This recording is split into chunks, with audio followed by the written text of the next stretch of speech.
You know, one of the most common struggles that I see in the body of Christ is the struggle with sexual sin. Now, what is interesting about this struggle is that it's mostly a silent struggle. So, most times people don't even realize that they're in the battle, let alone being defeated by the enemy through sexual sin. And because it's silent, oftentimes people are too ashamed to even talk about it or confess it. Or if they do, they may not get the help they need, because those who hear it, unfortunately, are sometimes judgmental and unforgiving. And so, there are many believers out there who have been struggling with sexual sin for years, even decades, and yet no one even knows about it. They don't even know that they're supposed to be forgiven for it. And unfortunately, some pastors and church leaders are the same way.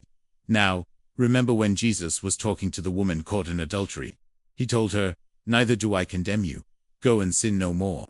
That doesn't mean that she had to go through life bearing the guilt and shame of her past mistakes. No, he forgave her and he wanted her to move forward.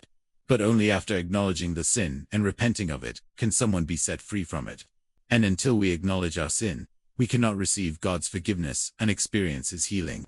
And until we believe that we are forgiven, we will continue to live bound by guilt and shame. So, if this is something that you're struggling with, I want you to know that you can be set free. You can be completely healed and delivered. So, why do Christians battle sexual sin daily? Well, here are 3 reasons.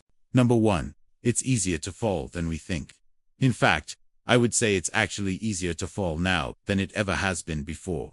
In the days of Noah, it says that the earth also was corrupt in God's sight and was filled with violence.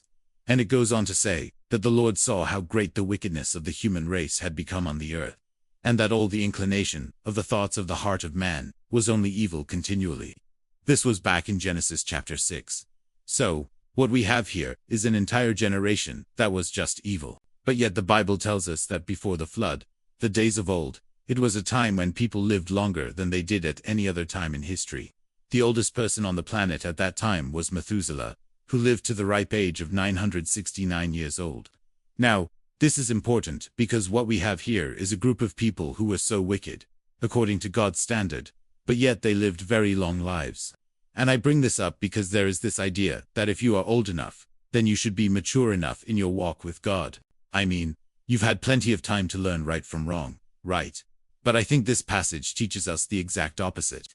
I mean, you could have lived a long time and never come to know God. And then when you finally come to know Him, you can still be very susceptible to falling into sin. Also, if we read further in Genesis chapter 6, it says that the sons of God came in the daughters of men, and they bore children to them, and they gave birth to the heroes of old, men of renown. Many believe that the Nephilim were giants, and they were the offspring of these unions between angels and women. And if you read further in the chapter, it goes on to say that the Lord regretted having made humankind. So, we have this group of people who were incredibly wicked, giants even, and God was regretting making them. So, what does that tell you? It tells you that no matter how old you are, no matter how long you have been a believer, no matter how much knowledge you have acquired, and no matter how spiritually mature you might look on the outside, on the inside, you can still have a flesh that is rebelling against the Spirit. So, don't be naive and don't think that you are beyond falling. Instead, take every precaution necessary to protect yourself from temptation. No. 2. There is more access to temptation than we think. It says in Proverbs that where there is no restraint, people will cast off all fear, but the fear of the Lord results in discretion. Now, what is interesting about the word temptation is that it means a trial or test. For example, Job was tested or tempted by Satan. He was tried by fire. James wrote, "Consider it pure joy, my brothers and sisters, whenever you face trials of many kinds, resisting the devil, steadfast in your faith, knowing that no temptation has taken you beyond what God can handle. God is faithful, and He will not let you be tempted beyond what you can bear. But with the temptation, He will also provide the way of escape, that you may be able to endure." So, what is interesting is that we are told to consider it a joy whenever we face trials and temptations. And we're also told not to think that we're being tempted beyond what God can handle. So, what does that mean? It means that there is nothing that we face that God hasn't already faced Himself. And what it also means is that if we are being tempted with something, it is because God has already given us everything we need to overcome that temptation. He has equipped us to resist it. But in order to do that, we must first acknowledge that we are being tempted and recognize that we are not being tempted beyond what God can handle. See, So many times we feel that we are being bombarded with temptations, and we don't know how to handle them. But if we understood what the scripture just taught us, then we wouldn't feel that way. We would know that whatever it is we're facing, God has already gone through it himself. And he has given us everything we need to get through it. And that includes the Holy Spirit, his word, prayer, faith, and fellowship with other believers. So, we may not feel strong enough or equipped enough, but we are. And all we have to do is trust God and use the resources that he has given us. And no. 3. Our flesh fights against our spirit. Galatians chapter 5 verses 16 to 17. But I say, walk by the Spirit, resist the flesh, and it will flee. Resist the devil, and he will flee. Therefore, brothers and sisters, since we have this ministry, as we have received mercy, we urge you on behalf of Christ. Therefore, brothers and sisters, we urge you to resist the devil, and he will flee. And then later on in the chapter it says, for you, my brothers and sisters, were called to be free. But beware, lest in your freedom you have license for the flesh. But by the flesh, I mean the sinful nature. And so fulfilled the law of the Christ. So, what we have here is a clear warning that if we are not careful, we can use our freedom in Christ to gratify our flesh. So, what does that mean? Well, let me explain.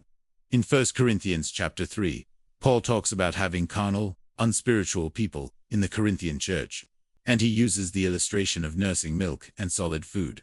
He said, when someone exercises themselves in the word, you are still of that milk, not of solid food. For everyone who diets on milk is unskilled in the word of righteousness, for he is still an infant. But solid food is for the mature, whose senses are trained to discern good and evil. And so, what Paul is saying is that just like babies need milk and they cannot drink alcohol or eat steak, we as Christians must feed on spiritual milk and spiritual meat, which is the word of God. But if we choose to ignore the spiritual food and instead choose to entertain our flesh, then we are choosing to live carnally. And when we live carnally, we leave the things of the Spirit behind, and we live in our sinful nature. And the problem with that is that our fleshly desires are constantly at war with our spiritual responsibilities. And if we are not careful, and we don't renew our minds, then our flesh will begin to rule over us, and we will live bound by the desires of our flesh. So, if you're battling with sexual sin, know that you're not alone. Every single Christian on this planet has struggled with this before. And it is a silent struggle, but it's a real struggle. And so, if you are going through this, confess it. Ask God for help. Get accountability. Don't do this alone. And above all, never forget that you are forgiven. And don't forget to subscribe. Thank you for watching.